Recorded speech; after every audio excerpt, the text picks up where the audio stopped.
ಒಂದು ದಿವಸ ರೈತರು ಕರ್ನಾಟಕದಲ್ಲಿ 100 ಜನಕ್ಕೂ ಹೆಚ್ಚು ರೈತರು ಸಾಲದ ಬಾಧೆಗೆ ಸಿಕ್ಕಿ ಸಾವನ್ನಪ್ಪಿರು, ಆತ್ಮಹತ್ಯೆ ಮಾಡಿಕೊಂಡ್ರು. ಇಬ್ಬರು ಪಾಂಡುಪುರದ, ಮಂಡ್ಯ ಜಿಲ್ಲೆಯ ಪಾಂಡುಪುರದ ಇಬ್ಬರು ಹುಡುಗರು, ನಮ್ಮಪ್ಪ ನಮ್ಮನ್ನು ಓದಿಸ್ತೀನಿ, ದೊಡ್ಡ ಆಫೀಸರ್ ಮಾಡ್ತೀನಿ, ನನ್ನಂಗೆ ನೀವು ಸಾಲದ ಬಾಧೆಗೆ ಸಿಗಾಕೋಬೇಡಿ, ನಮ್ಮಪ್ಪ ಬೆಳೆದ ಕಬ್ಬಿಗೆ ಬೆಲೆ ಇಲ್ಲ ಅಂದ್ಬಿಟ್ಟು ಸಾಲ ಮಾಡಿದ್ದಕ್ಕೋಸ್ಕರ ಹೆದರಿ ಆ ಕಬ್ಬಿಗೆ ಪೆಟ್ರೋಲ್ ಹಾಕಿ ಅವರು ಪೆಟ್ರೋಲ್ ಹಾಕ್ಕೊಂಡು ಸತ್ತೋದ್ರು.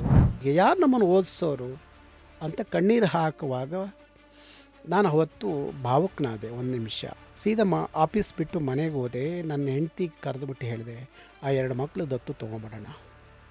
ನನ್ನ ಹೆಂಡ್ತಿ ಹೇಳಿದ್ಲು, ನೀವಿಬ್ಬರು ಮಕ್ಕಳ ಬಗ್ಗೆ ಮಾತಾಡ್ತಿದ್ದೀರಿ, ಕರ್ನಾಟಕದಲ್ಲಿ 100 ಜನ ರೈತರು ಸತ್ತಿದ್ದಾರೆ, ಅವ್ರ ಮಕ್ಕಳಿಗೆ ಏನು ಮಾಡ್ತೀರಿ? ಆಗ ಬೆಳಗಿನ ಜಾವ ತೀರ್ಮಾನ ಮಾಡ್ತೀವಿ ನಾವು, ನಮ್ಮ ಮನೇಲೆಲ್ಲ ಇದೆಯಲ್ಲ, ಬೆಳ್ಳಿ ಕಿರೀಟ, ಕತ್ತಿ, ಖಡ್ಗ ಎಲ್ಲ ಓಪನಾಗಿ ಹರಾಜು ಹಾಕ್ಬಿಡಿ, ಅದೆಷ್ಟು ದುಡ್ಡು ಬರುತ್ತೋ ಆ ಮಕ್ಕಳಿಗೆ ಶಿಕ್ಷಣಕ್ಕೆ ಅಂತ ಡಿಪಾಸಿಟ್ ಮಾಡಿ. 89 ಲಕ್ಷ ಬಂತು. ಅದರಿಂದ 89 ಮಕ್ಕಳಿಗೆ 1 ಲಕ್ಷ ಡಿಪಾಸಿಟ್ ಮಾಡಿದೆ ಶಿಕ್ಷಣಕ್ಕೆ. ಫುಲ್ ವಿಡಿಯೋನ ನೋಡಿ ಆನ್ ರ್ಯಾಪಿಡ್ ರಾಶ್ಮೀಸ್ ಯೂಟ್ಯೂಬ್ ಚಾನಲ್.